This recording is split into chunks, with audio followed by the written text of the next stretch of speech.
Hi all, welcome back to another lecture of DBMS, and in this lecture we will learn about what is an entity relation diagram, why we use ER diagrams. Along with that we will learn about the components of ER diagram, then we will see what are the ER diagram tools, and at last we'll end up the session by learning about the IRCTC use case with the ER diagram. So let's begin with the very first topic, which is what is an entity relationship diagram. Basically ER diagram means. So an ER diagram is a visual representation of the entities in a database. So we know that it's a visual representation of the whole database and the relationship also between those entities. So basically it helps in designing and structuring database in a clear, intuitive manner. So this you can see here we have two entities, which is table, teacher and department, right? So in a database, if you look like the tables will look like this with the rows and column, right? This is the actual structure of the database. But when we want to visualize like how many tables will be there, what type of attributes each table will hold, what type of relationship this table will have, right? So when we will talk about the logical or visual representation of that entities with the IDs, with the attributes, then that's what the ER diagram means. So here we know that teacher is an entity, and teacher name, ID, mobile number, age and salary are the attributes for teacher entity. Then another entity is department, having department ID and department name as their attributes. And this diagonal shape works for, it shows a relationship between the teacher and department, like multiple number of teachers works for a single department, where multiple many to one is a relationship, which is the cardinality relationship.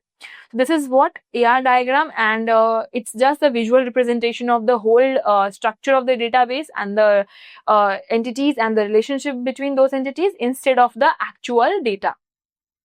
Now next is why we use ER diagrams. Okay, so to visually represent the entities and their relationship, making it easier to understand the structure of the whole database, we use ER diagrams. So and also to ER database design helps in organizing data efficiently. Like instead of actually creating the database and then deciding like which this is the correct way of inserting it, or this is the correct way of designing it or not. So instead of actually designing it, implementing it and then realizing it back, it's better to design in visual representation and then decide what is good and what not, and then only implement that in the physical thing instead of directly implementing it.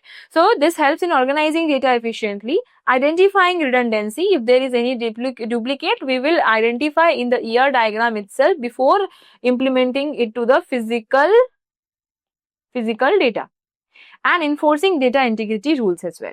So it also serves as a common language for stakeholders. Common language means ER diagrams can be understandable to the business analyst, developers and clients, even if it is not necessary to understand the SQL query or the database like MongoDB, MySQL and all. So instead they don't understand those things, but still to understand the ER diagram they don't need any prior knowledge of some coding or programming language. This ER diagram is understandable to all the business analysts, developers and clients. It is useful for converting logical design into physical database schema. So with the help of the ER diagram, we can easily convert into the physical schema of the database, right? And it also helps in normalized process by identifying relationships and dependencies between the entities. So basically it helps us to normalize process by identifying relationships between the entities, like how one table is related with the another table, and the dependencies between those entities we can it actually normalize and makes the user or client to understand. So that is why we use the ER diagram before directly implementing the physical database. Next is components of ER diagram. To make the ER diagrams like this, right? So all these diagonal shape, rectangular shape, ellipse shape, all these shapes, what does it means and what does it show? Let's learn this. So the various geometric shapes and number of lines convey specific meanings about the data model structure and the relationships.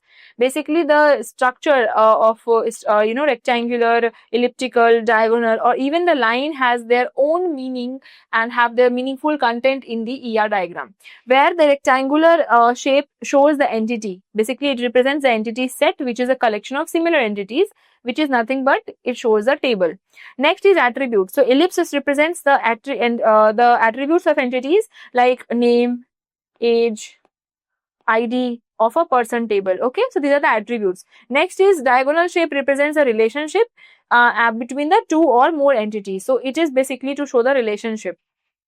Next is multi-valued attribute. So if we have created a normal ellipse, it shows attribute, and if we have made it double layer, then it is called multi-valued. Like multi-valued means for one attribute it can consist multiple values. Let's suppose phone number. So there can be multiple phone numbers belonging to the same person, right? So it is multi-valued attribute. Next is derived attribute. So with the elliptical shape but with the dotted end corners, we we actually represent this dotted elliptical shape represents a derived attribute, and derived attribute is some attribute which we calculate from the already present or stored attribute. Like let's suppose if you have the date of birth as an attribute, and if you want to calculate the age, so from the date of birth to the current date, we can calculate the age of a person, and that is called the derived attribute. Next is weak entity. So double rectangular represents a weak entity that cannot be uniquely identified by its own attributes and relies on a strong entity. So weak entity, we know that those entities which cannot independently exist. Like for example, we have a customer table, okay, consists of customer name, ID, phone number and all, and then we have a address table, consists of customer ID, which should be common to identify, and the address. You know that for every customer can exist without address table, right? Because they stands independently, and that is why they are strong entity. Address is something like address table can only exist if customer table is there. If customer table is not there, address table existing add no values, right? That is why it's a weak entity, and for the weak entity we shows the rectangular with a double layer. Okay. Next is double line. This basically represents the total participation, indicating every instance of entities involved in the relationship. Means let's suppose this is an entity, and every instance means every row's value is related to some another instances of the table, but every instance should be related, right? So this is called total participation. And when in case if some of the instances are not related, then it is called partial participation. So if we want to show that between the two entities there is full or total participation is there, then we represent it with double or parallel lines. Next is arrow. So arrow indicate the direction of a relationship and how the cardinality relationship is. Like 1 to n. If the arrow is from left to right, it shows it is 1 to many relationship.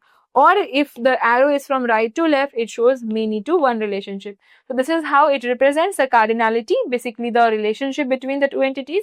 And those are all the components which we use in deriving the ER diagram, basically the logical representation of a database. Now let's see the ER diagram for IRCTC and how does it look like. So first in the IRCTC we need a train, right? So trained entity should be there having train ID and train number as their attributes, and attributes will be representing with the ellipse diagram.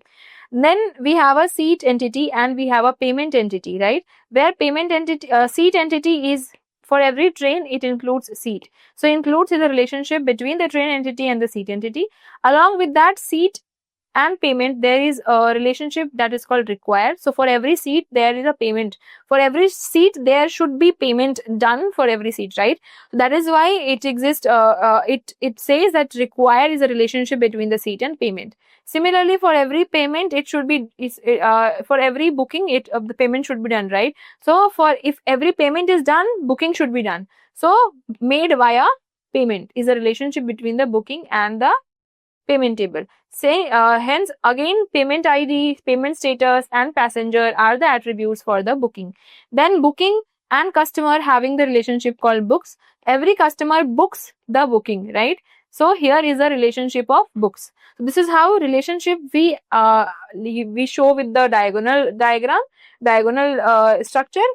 Rectangular structure shows about the entities, and the elliptical shape shows the attribute. So this is how IRCTC or ER diagram of IRCTC looks like, and I hope this structure is clear to you and how each component describes what thing. Now, let's see what are the ER diagram tools. So basically, ER diagram tools are software applications that help users create, manage and visualize. So ER diagram tools are the software application where we create the ER diagram with the help of those icons or structures. So like how paint option is there they provide the circle, rectangle, diagonal shape and all those things. This is how ER diagram tools is an application which help us to create, manage and visualize the ER diagram for database design. Out of which those ER diagrams we have MySQL Workbench, Draw.io and Oracle SQL Developer Data Model. Where first MySQL Workbench, so it is an integrated development environment for MySQL database that includes tools for modeling and designing database. Here it's a reverse engineering for existing database to create ER diagram. So we can create the ER diagram on the MySQL Workbench also. It is forward engineering to generate SQL scripts from diagram and visualize the performance tuning. Similarly, like Workbench, we have a Draw.io, another software application. It is a free online diagram tool that allows users to create ER diagram and many other types of diagram. It is easy to use interface, integration with the cloud storage, and it also provides the offline editing capability. Like so, we have Oracle Software Developer Data Modeler, where a professional graphical tools, it is a professional type of graphical tool and it helps data modeling and database designing also. Part of Oracle SQL Developer Suite, it supports reverse and forward engineering and version control integration for tracking changes. So this is basically for the professionals. This is free of cost.